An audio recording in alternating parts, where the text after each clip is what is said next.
Jika hanya punya anak perempuan, apakah nasab kita akan terputus di anak, tidak sampai ke cucu, sehingga keutamaan pahala jariah dari jarul anak soleh terputus? Tidak, dari pahala tidak.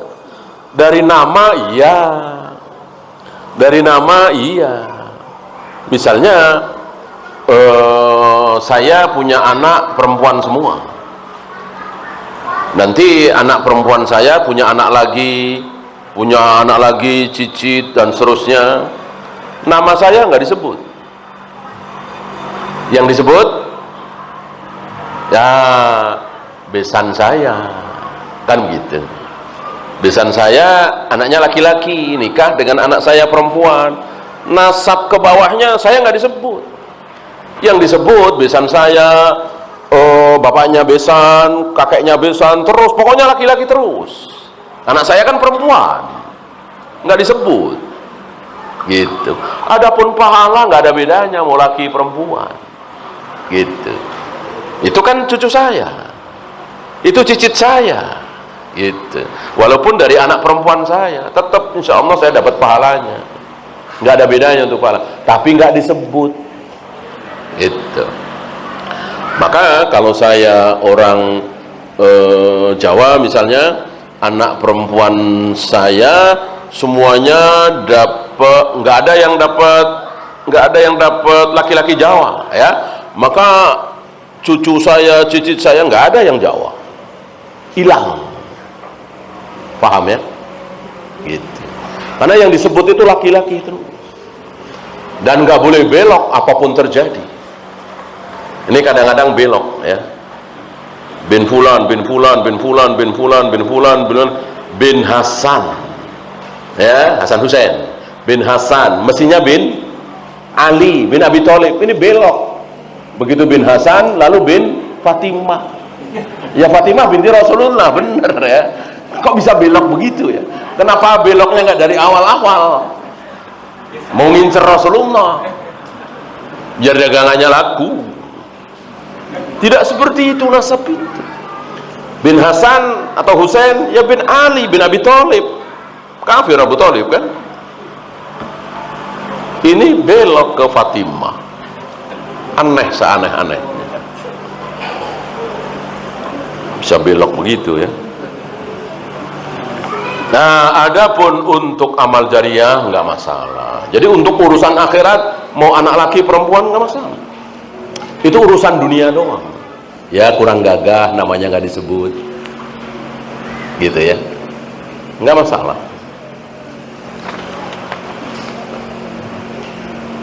Apakah orang-orang non-Muslim itu mengakui bahwa Nabi Adam adalah Muslim? Saya nggak tahu ya, terserah mereka ya. Ya namanya keyakinan kan nggak bisa dipaksakan. Ya mungkin bagi orang Kristen Nabi Adam Kristen kali ya. Bagi orang Yahudi Nabi Adam Yahudi. Bagi orang Buddha Hindu ya mereka nggak mengakui kan manusia pertama Adam. Adam itu siapa? Mereka mungkin nggak. Itu kan adanya di Taurat, Injil, Zabur. Yang mengakui ada manusia pertama kan Yahudi, Nasrani, Muslim. Yahudi ya sejelek-jelek Yahudi kan dulunya dari mereka ke Nabi Musa, cuman menyimpang luar biasa. Sejelek-jelek Nasrani kan dulunya dari Nabi Isa, cuman menyimpang luar biasa. Nah, Nabi Muhammad diutus untuk mengembalikan penyimpangan itu supaya nggak menyimpang lagi, cuman mereka nggak mau terima. Ya kalau Buddha, Hindu, Konghucu mungkin nggak percaya siapa itu Adam, siapa itu manusia pertama. Nggak ada manusia pertama, orang manusia itu dulunya kera. Nah, terserah mereka, namanya keyakinan, kita nggak bisa memaksakan ya kan.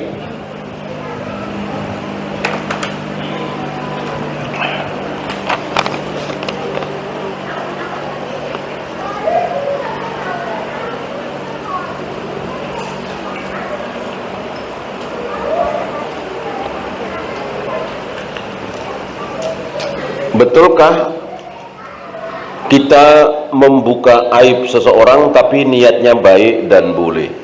Bisa. Saya ambilkan contoh ya. Saya tahu persis bahwa si fulan ini penipu, si fulan ini ngutang nggak pernah bayar, ngajak bisnis tujuannya nipu. Saya tahu persis karena saya teman dari kecil misalnya, ya. Lah, saya tahu persis dan korbannya sudah puluhan bahkan ratusan, dan saya tahu, saya ngikutin misalnya. Tiba-tiba dia sedang dekat ke antum, sedang deketin antum, ngajak bisnis segala macam. Nah, saya datang ke antum, jangan mau. Dia itu begini, aib semua yang saya ceritakan. Boleh apa tidak? Boleh apa tidak? Boleh.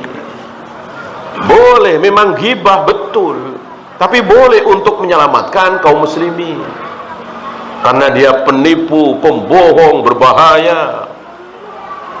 Atau apa kalau sekarang LGBT misalnya, kan saya tahu nih, dia nyari korban nih, dia deketin antum, ya. Nah, saya bilang ke antum, saya bongkar aib dia LGBT, ya tentu boleh lah, karena dia jahat kan. Nah, lebih boleh lagi, lebih berpahala lagi kalau dia sedang membahayakan agama antum. Dia sedang membahayakan agama antum, dia sedang ngajak antum untuk masuk ke firqah, bid'ah, syirik. Ya saya datang ke antum, jangan ikut dia begini, aib semua yang saya ceritakan. Gitu kan? Maka dulu di zaman berkibarnya ilmu hadis, ada kalimat di majelis seperti ini ya, nagib fillahi sa'atan.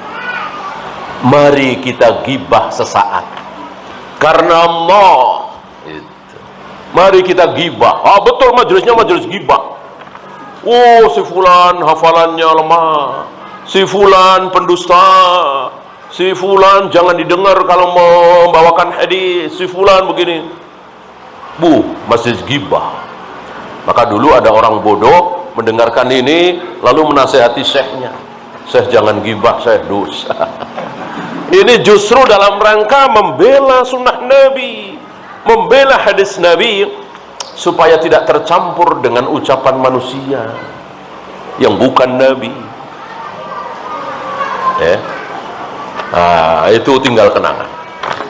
Sekarang tidak ada majelis seperti itu ya.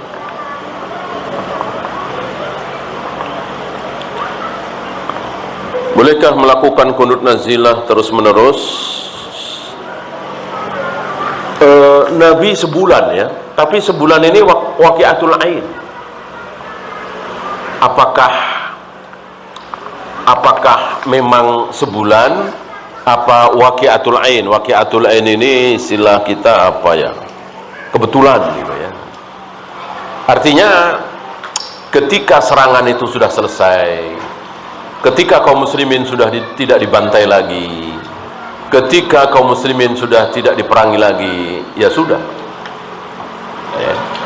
Artinya contoh dari Nabi sebulan itu insya Allah waqiatul ain. Sering diterjemahkan dengan kebetulan.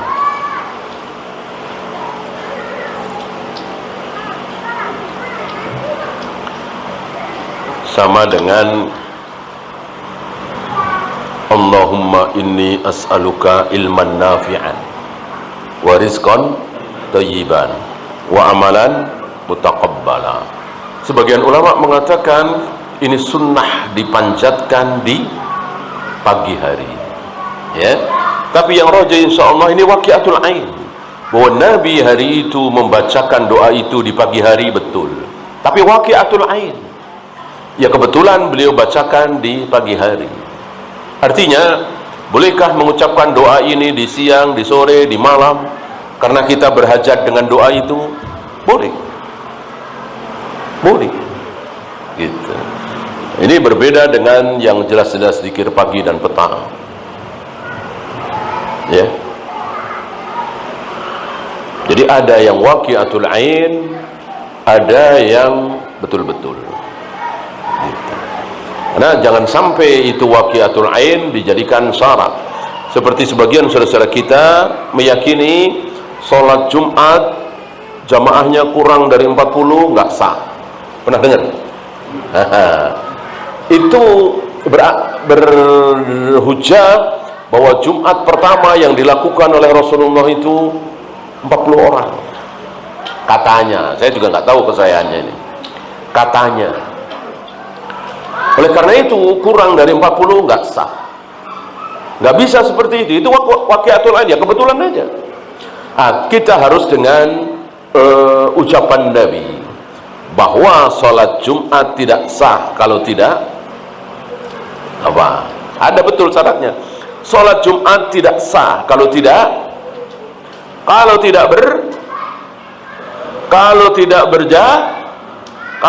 berjamaah. Itu betul sabda Nabi alaihi salatu wassalam. Sholat Jumat tapi tidak berjamaah nggak sah, sendirian ya nggak sah. Sholat Jumat harus berjamaah, dan ada yang adzan, ada yang qomat, ada yang khutbah. 5 orang bisa, 6 orang bisa, mungkin 3 orang bisa, gitu ya. Kan berjamaah, 3 orang kan berjamaah, 5 orang berjamaah. 40 orang itu waqiatul ain. Paham ya? Ada lagi?